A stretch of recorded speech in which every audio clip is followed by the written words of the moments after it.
What would you do if, at 60 years old, you lost your entire family in just 30 frozen days?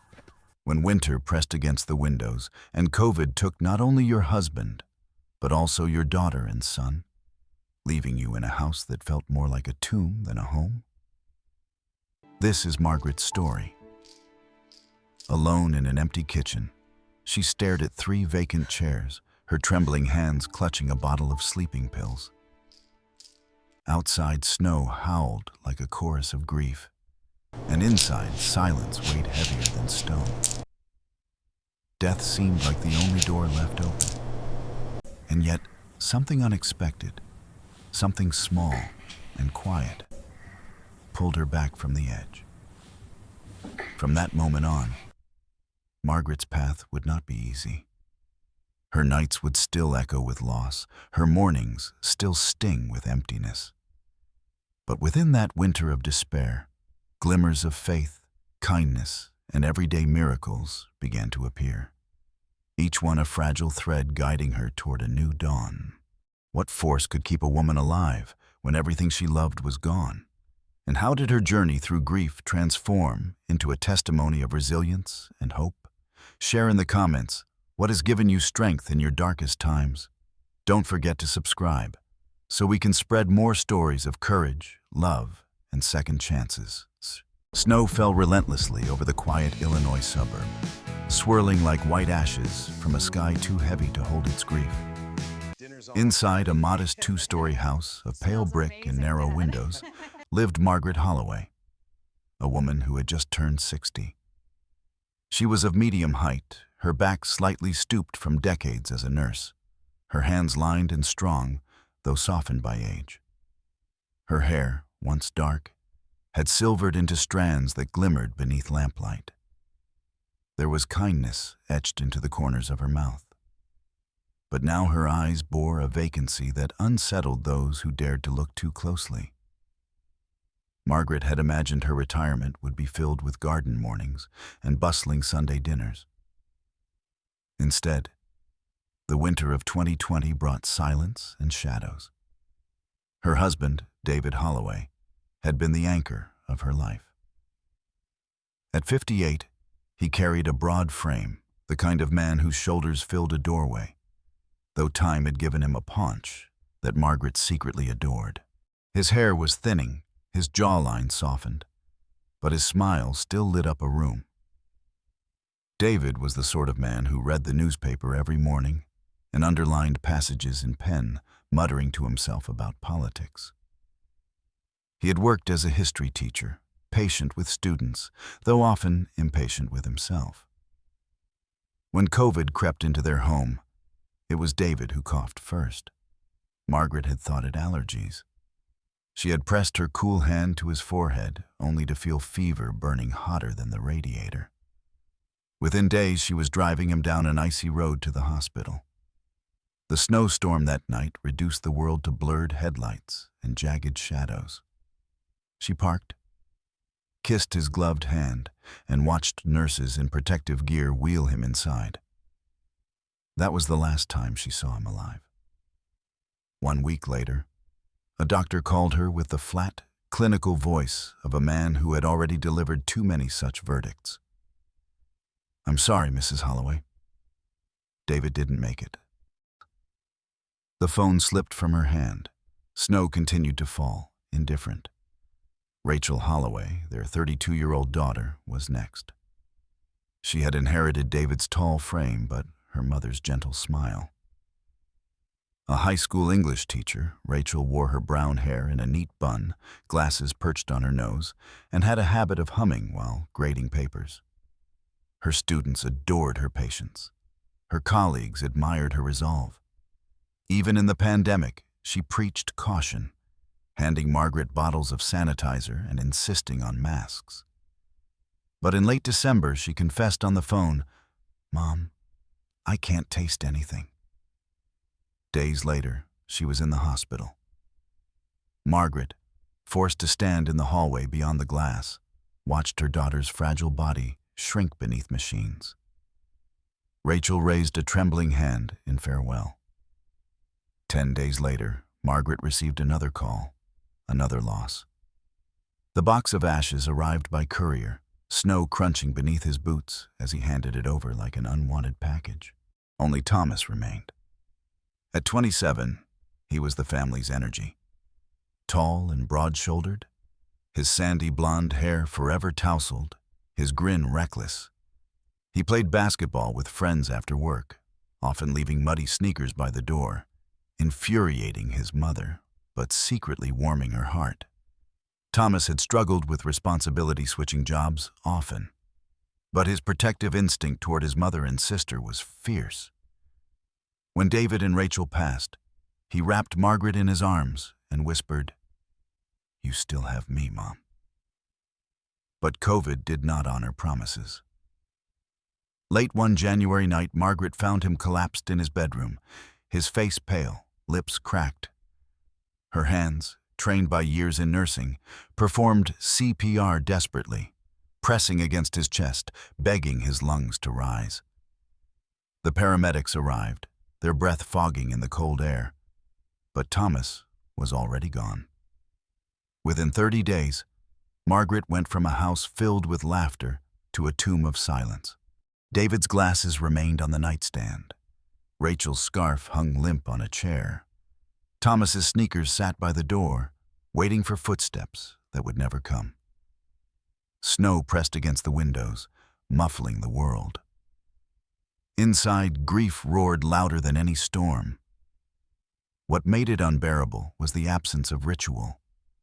No funeral gatherings, no embraces from friends, no chance to touch their faces one last time.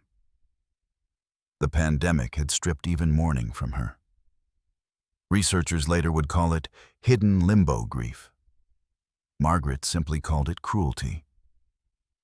3 small urns now sat on her mantel, silent witnesses to her unraveling. She stopped answering calls.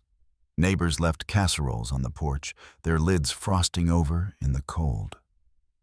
Margaret let them spoil.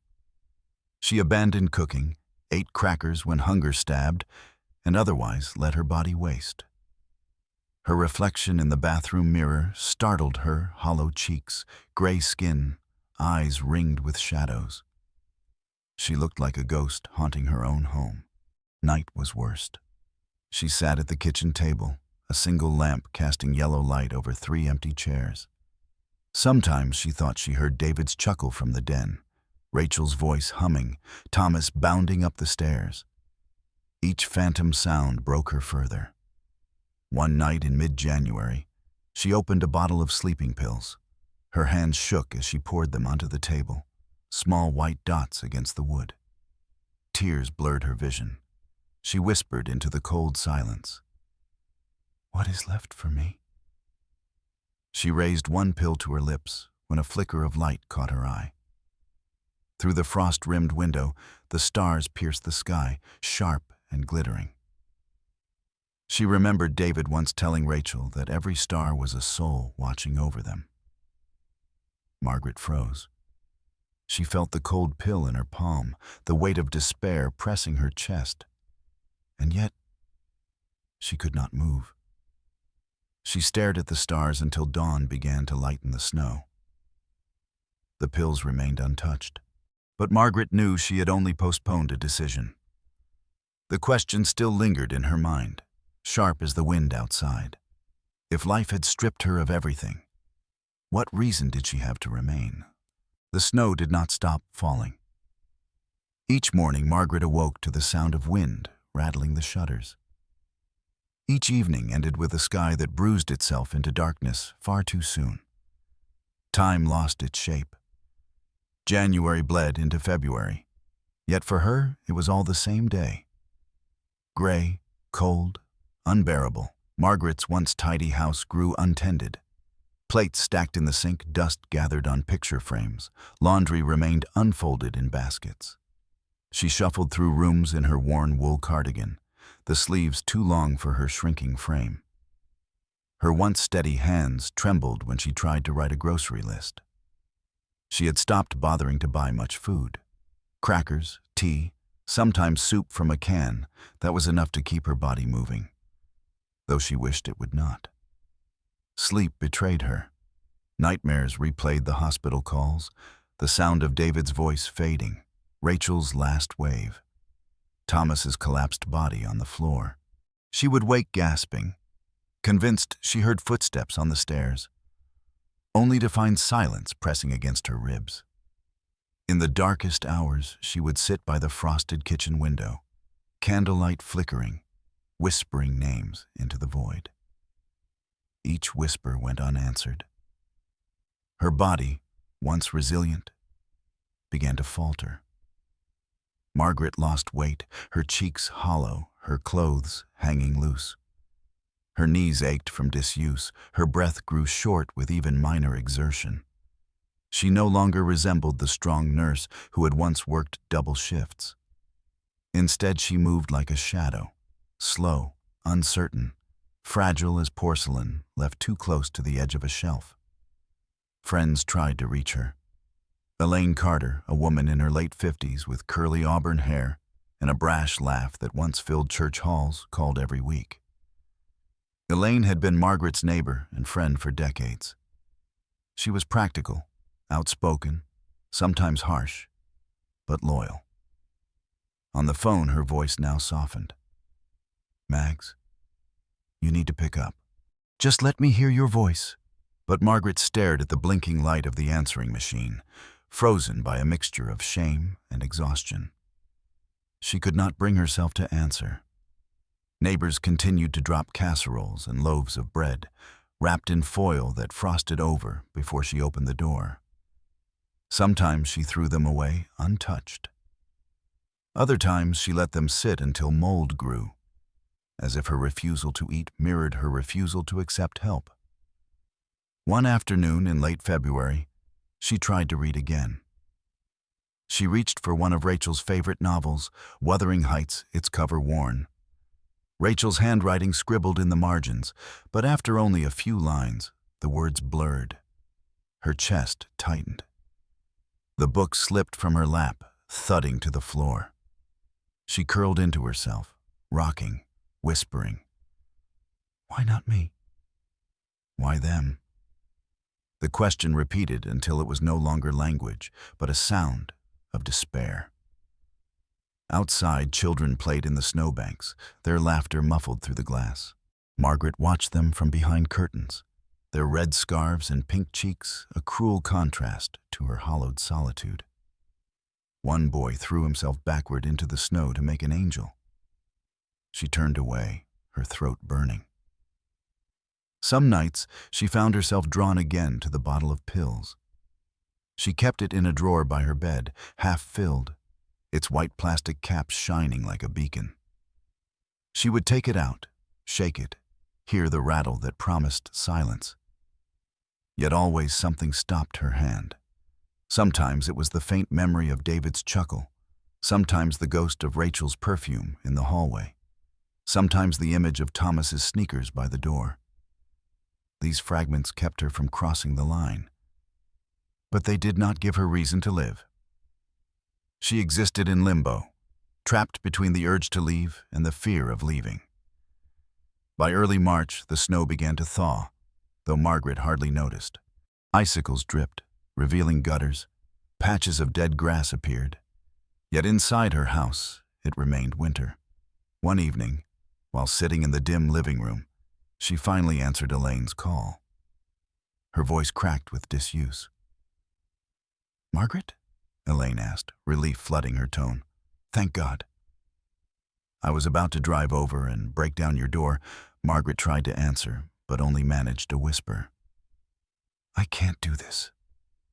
Elaine did not pretend not to understand. Her voice, though firm, trembled. "You're still here, and that means something. Hold on until I get there tomorrow." "Please," Margaret hung up before she could reply. She sat in the silence, her heart pounding from the simple act of speaking. That night, the bottle of pills seemed heavier than before.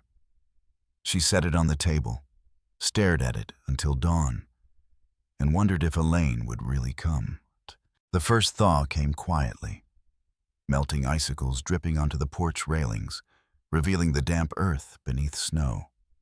For the neighborhood, it was a sign of spring. For Margaret, it was nothing more than another gray day. Yet on the morning Elaine arrived, something shifted.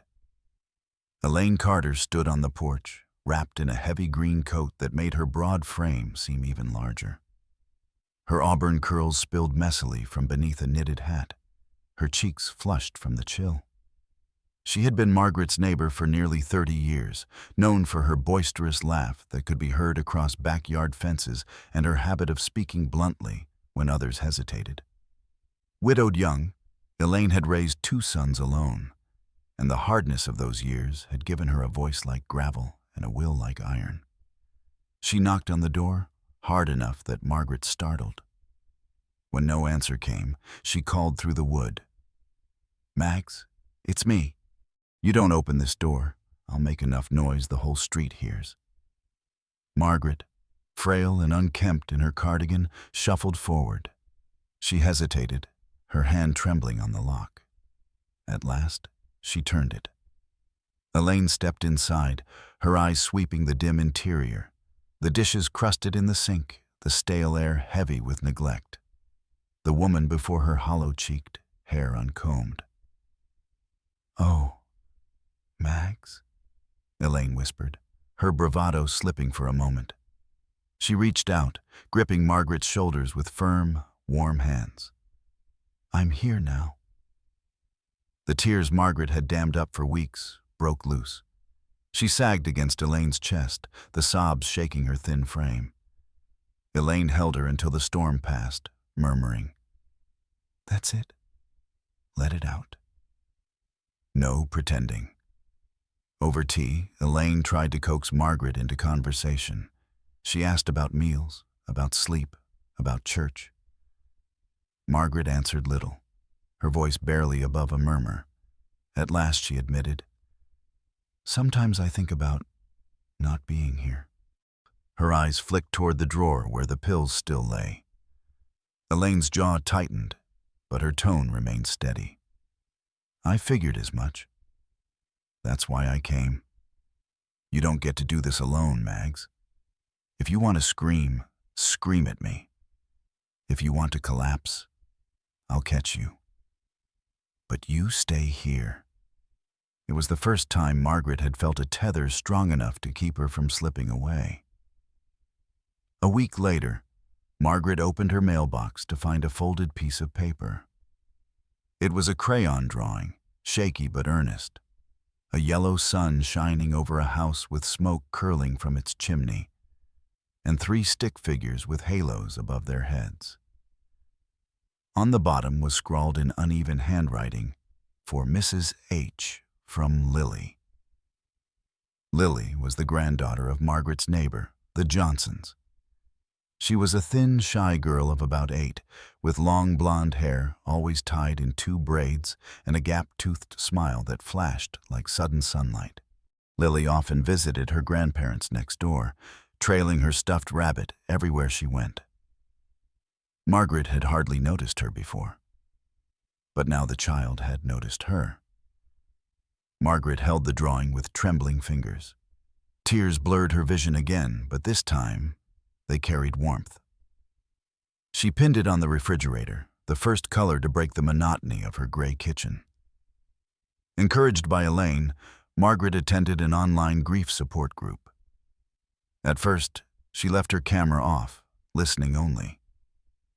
Voices filled her laptop speaker, an elderly man whose wife of 50 years had passed, a mother grieving her son, a young woman who lost both parents in the same week. Each spoke with halting honesty. One man said, "I keep setting 2 plates at dinner, forgetting she's gone." Another whispered, "I can't wash his clothes. They still smell like him." For the first time, Margaret felt her own pain mirrored. She was not alone in this peculiar exile of grief. Tentatively, she unmuted. "I lost my husband and both children." In a month, silence fell. Then a chorus of soft gasps. The facilitator, a gray-haired counselor named Mrs. Patel with gentle eyes behind round glasses, said quietly, Thank you for trusting us, Margaret. You're safe here. Afterward, Margaret closed her laptop and wept. But the tears felt differentless, like drowning, more like release. Still, nights remained perilous. More than once, she found herself staring at the pill bottle again. But now, each time, she remembered Elaine's arms around her, Lily's drawing on her fridge, the voices of strangers who understood. These fragile threads held her back. Yet even as the thaw spread, shadows lingered. One night, Margaret awoke to a sound soft, rhythmic, like footsteps in the hall.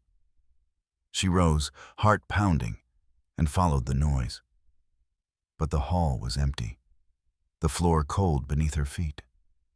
She whispered, "David?" Only silence answered. She returned to bed trembling, clutching the quilt to her chest. By dawn, the footsteps still echoed in her mind. The snow retreated in thin, dirty ridges along the sidewalks, leaving behind puddles that reflected a pale spring sky. Crocuses poked through the soil like fragile survivors. To the neighborhood, it was a relief. To Margaret, it was unsettling. Spring meant life was moving forward, but she remained trapped in winter. It was Elaine who insisted she leave the house. "You're coming with me," Elaine declared one Saturday morning, standing in Margaret's doorway with a look that brooked no refusal. She wore a bright scarf of red and gold that clashed with her coat, her curls spilling wildly, her eyes sharp with determination. "The church pantry needs hands. You can fold boxes, hand out bread. Just show up." Margaret hesitated. Her cardigan hung loose on her frame, her hair brushed but limp, her hands twisting nervously. "I don't belong there." "People will stare," Elaine snorted. "People are too busy worrying about canned beans to stare. And if they do, they'll see a woman who kept breathing after her world ended. That's nothing to be ashamed of." Reluctantly, Margaret agreed. The church basement smelled of coffee and disinfectant, its walls lined with shelves stacked with pasta, rice, and cereal. Folding tables were piled with brown paper bags. Volunteers bustled about, young mothers balancing toddlers, retirees with stiff joints but ready smiles, teenagers eager to earn community service credit. One of the first to greet Margaret was Samuel Lee, a wiry man in his early 70s, with neatly combed white hair and a cane he used more as a pointer than a crutch. He wore suspenders over a plaid shirt and had a voice raspy from decades of smoking. Yet his eyes twinkled with mischief. "First time?" he asked, nodding to her trembling hands as she tried to unfold a box. "Yes," Margaret admitted. "Don't worry," Samuel chuckled. "Took me 3 tries before I stopped making lopsided ones." "Stick with it," she smiled faintly, the gesture unfamiliar on her face. As the hours passed, Margaret placed loaves of bread into bags, her movements mechanical at first, then steadier. Occasionally she caught sight of the people receiving food. A young mother with 2 children clinging to her coat, an elderly man shuffling with a walker, a teenager whose eyes darted with embarrassment. Each carried quiet burdens. For the first time, Margaret realized her grief, though immense, was not the only grief in the world. Among those who came was Harold Wilson, a man in his late 70s with hunched shoulders and a wool cap pulled low. His face was weathered, his skin blotched with age spots, his beard scraggly and gray. His eyes, however, were sharp blue, filled with dignity even as he accepted a bag of food. Elaine whispered, "Lost his wife last year." "Lives alone down on Maple Street." Margaret hesitated, then asked softly, "Do you cook much for yourself?" Wilson chuckled dryly. "Microwave and I are on first-name terms. But soup tastes better when someone else makes it." Something about his words pierced her. Later that night, she heated soup for herself for the first time in weeks, the steam curling upward like a fragile promise. The following weeks, Margaret returned. She began to anticipate Elaine's knocks on Saturday mornings. Samuel teased her for becoming the box expert. Sometimes she lingered to talk with Wilson, whose humor was dry, but whose presence felt steady. Like an old tree weathering storms, at home she began to try small things, opening curtains, sweeping floors, even planting seeds in her neglected garden. One afternoon, she discovered green shoots pushing through soil where snow once smothered everything. Her chest tightened, but this time with something close to hope. Still, shadows clung. At night, she dreamed of her family, waking to reach across the bed only to find emptiness. She often sat at the table staring at their urns, whispering updates. "I handed out bread today."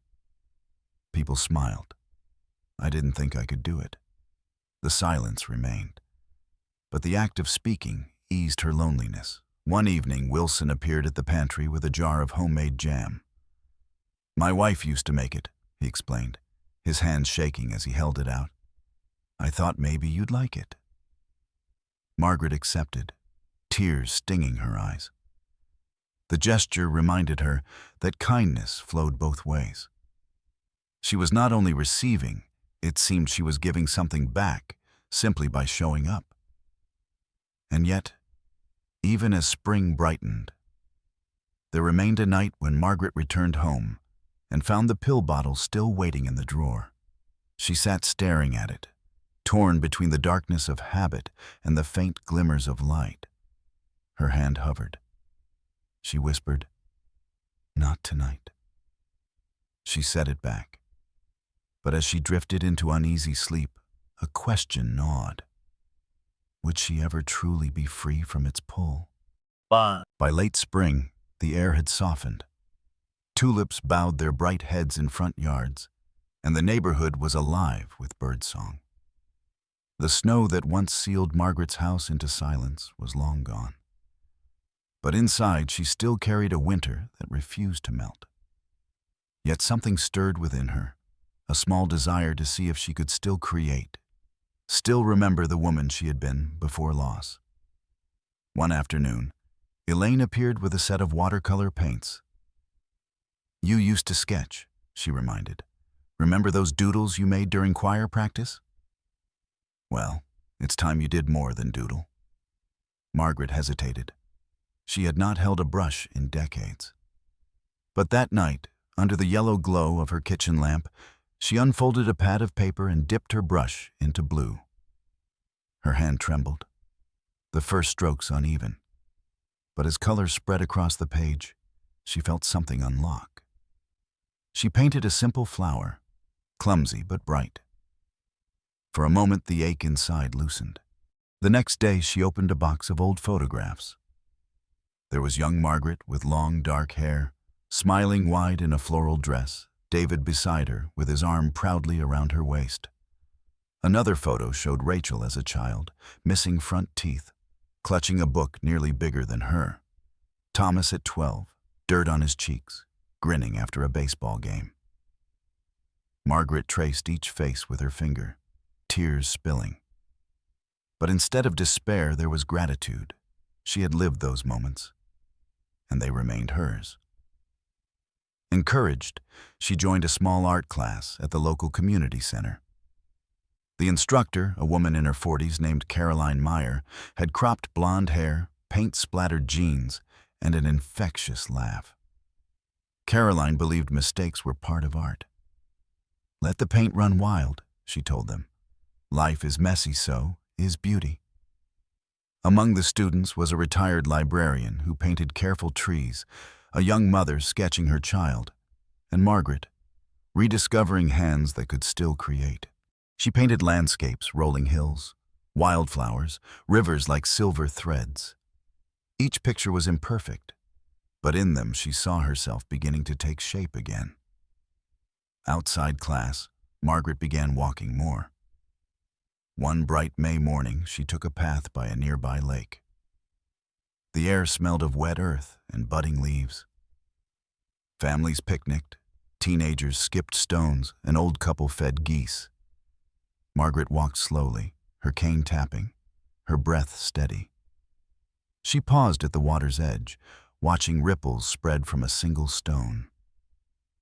She realized there was a difference between being alone, because life had forced her into it, and being alone because she chose to sit with herself. The first was despair. The second, she sensed, might become peace. At home, she turned to her garden. The soil, once frozen, now crumbled under her spade. She planted pansies, tomatoes, and basil, her knees sore but her spirit lighter. Each morning she checked the sprouts, whispering encouragement as though they were children learning to stand. When the first green shoots appeared, she laughed out loud, an unfamiliar sound that startled her. Still, grief lingered. At night she sometimes spoke to the urns on her mantel. "I painted today," she would tell them. "The lines were crooked, but the colors felt alive." Or, "The basil is sprouting." You would have loved the smell, David. The silence did not answer, yet she felt less alone for having spoken. In June, Margaret attended a local fair with Elaine.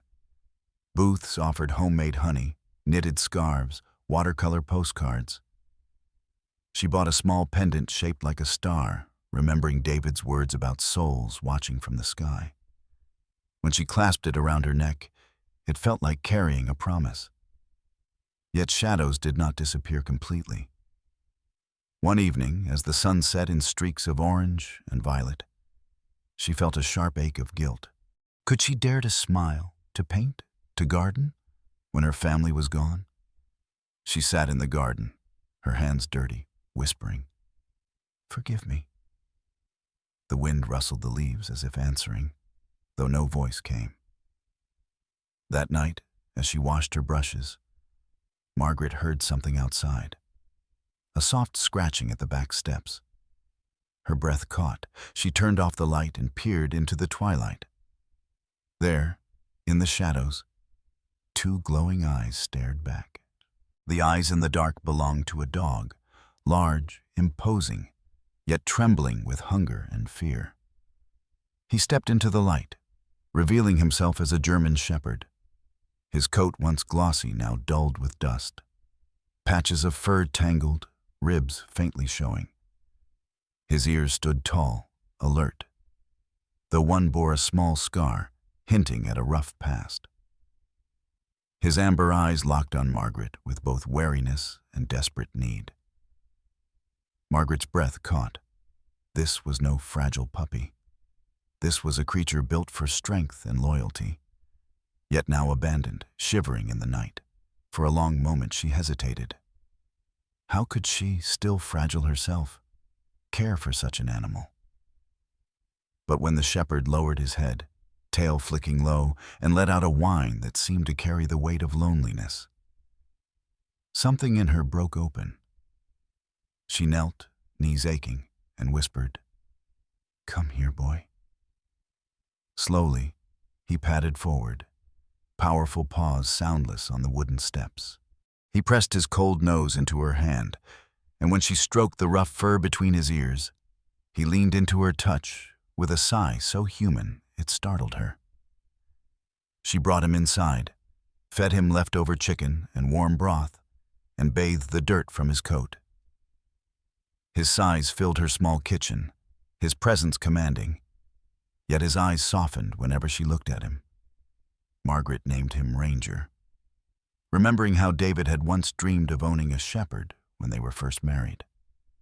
It felt like more than coincidence, as if fate had sent this guardian to her doorstep.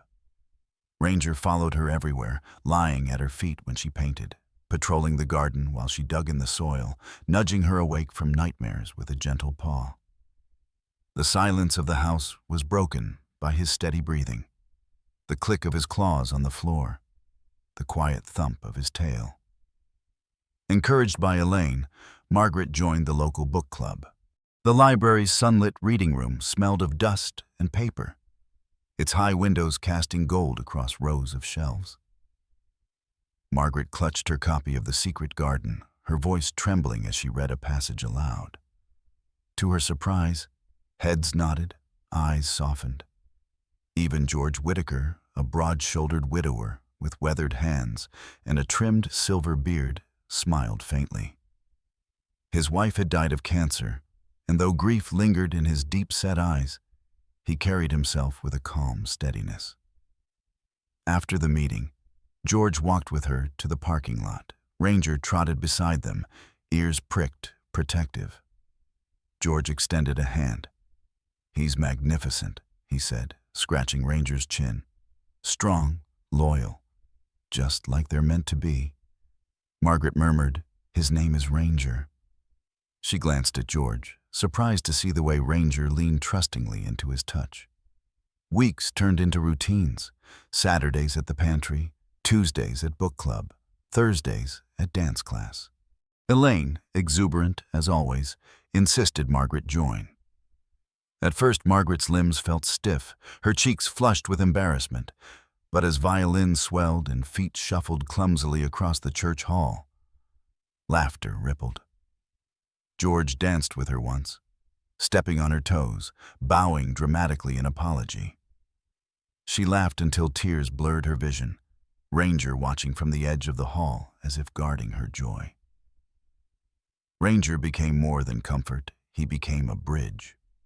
Strangers approached to pet him, children squealed with delight, and Margaret found herself speaking more, smiling more. The dog's presence, steady and loyal, reminded her she was not entirely alone. Yet shadows clung stubbornly. Some evenings, Margaret lit candles for David, Rachel, and Thomas, whispering updates. "I danced tonight." Ranger watched over me. "I'm trying, I promise." Guilt still pricked her heart. Could she laugh while their ashes remained on her mantle? One night, George offered her a ride home. Sitting in his truck, Ranger curled loyally at her feet. George asked quietly, "Do you ever feel like smiling betrays them?" Margaret froze. She nodded. His hand, broad and rough, covered hers. "I feel it too. But maybe living is the way to honor them." The words stayed with her. By midsummer, Margaret's house had changed. Curtains drawn back, fresh bread cooling on the counter, Ranger's chew toy by the sofa, a vase of garden flowers on the table. It was not full, but it was no longer empty. Still, one night, as Margaret set Ranger's bowl down, his ears twitched. He stiffened, body taut, growl low and steady. His amber eyes fixed on the dark hallway. Margaret froze. Her breath quickened. Again, she thought she heard footsteps, slow and deliberate, echoing faintly. She whispered, "It's nothing." But Ranger advanced, teeth bared, a deep rumble vibrating through his chest as though he sensed something she could not see. By early autumn, the world around Margaret had changed. The air grew crisp, the leaves turned into flares of red and gold, and evenings arrived earlier, but no longer carried the crushing silence of the previous winter. Her house had shifted too. Curtains were drawn back to let in light, her kitchen counters held fresh loaves and vases of flowers, and Ranger's deep breathing filled the rooms with a sense of protection. Each morning she walked Ranger through the park. The shepherd, sleek now with restored health, walked proudly at her side, his head high, ears pricked, as though guarding her against shadows. Children ran to pet him, parents smiled, and Margaret found herself greeting strangers with warmth she never thought she'd recover. One morning, Ranger paused at the lake's edge, nose raised to the wind, tail wagging. Margaret followed his gaze to the water, where sunlight broke across ripples like 1,000 stars. She remembered David's words about stars being souls and whispered, "I see you." For once, the words did not bring tears, but a soft smile. Saturdays remained for the pantry. Margaret now worked with Samuel Lee, her box mentor, who teased that she folded straighter than he ever could. Together they lifted, sorted, and laughed, their bond forged through service. Harold Wilson, once a quiet recipient, now came to volunteer too. "Soup tastes better when you cook with someone," he joked, standing beside her at the stove as they stirred giant pots. Margaret's laughter blended with his, genuine and unforced. Tuesdays, she joined the book club. She had begun to speak more confidently, sharing not just grief, but insights, poems, even a sketch of Ranger that she shyly passed around. The group applauded, and Caroline, the art teacher, encouraged her to hang it in the library's community gallery. Margaret blushed, but agreed. For the first time, her art was seen not as therapy, but as contribution. Thursdays, Elaine dragged her to the dance hall. Margaret's steps grew surer, her laughter freer. Sometimes George was her partner, his hand steady at her back, his gaze meeting hers with unspoken understanding. Once, when the violin slowed into a waltz, Margaret leaned into him without fear. George whispered, "They'd be proud of you." She squeezed his hand, unable to answer through the lump in her throat. At home, the urns still rested on the mantel. Margaret no longer begged them for answers, but spoke to them as though updating old friends. "I painted a garden today, Rachel. You would have loved the colors." "Thomas," Ranger tried to chase a squirrel, "you'd laugh at how clumsy he is." "David, I danced tonight. I didn't trip." Silence still followed, but it was no longer suffocating. Instead, it felt like presence, quiet, steady, eternal. Yet the shadows never vanished entirely. One evening, as she prepared Ranger's food, he stiffened again, ears pricked toward the hallway. Margaret froze, listening.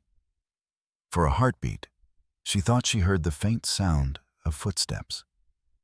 Her chest tightened, but this time, she did not tremble. She placed her hand gently on Ranger's head and whispered, "It's okay.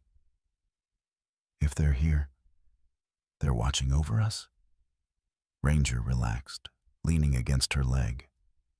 The fear was replaced with acceptance. Her house was no longer haunted, but blessed.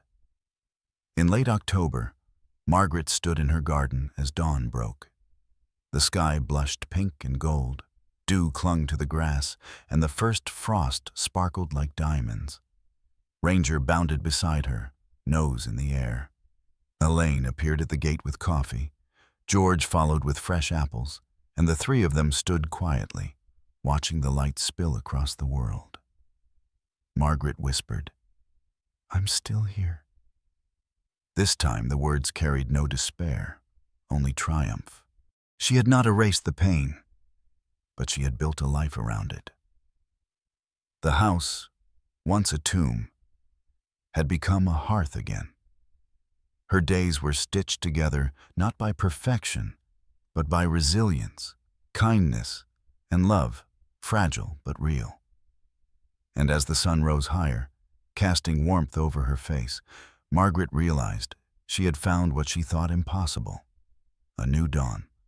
In the quiet rhythm of her new life, Margaret often thought about how miracles rarely came as lightning bolts from the sky. Instead, they appeared in small, tender ways. In the loyalty of Ranger's watchful eyes, in Elaine's stubborn love, in George's steady hand, in a child's drawing pinned to her refrigerator. Each was an answer to prayers she once believed unheard. For Margaret, survival had not been about erasing loss, but about discovering how God could weave grace into the cracks of her brokenness.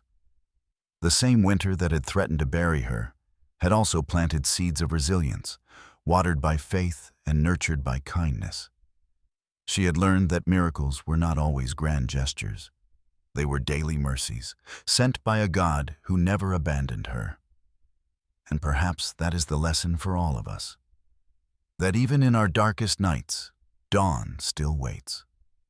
What everyday mercy or miracle has touched your life? Share it in the comments. Your story might be the light someone else needs. Don't forget to subscribe, so together we can spread kindness, faith, and hope to a world still healing. May God bless you for listening and for sharing.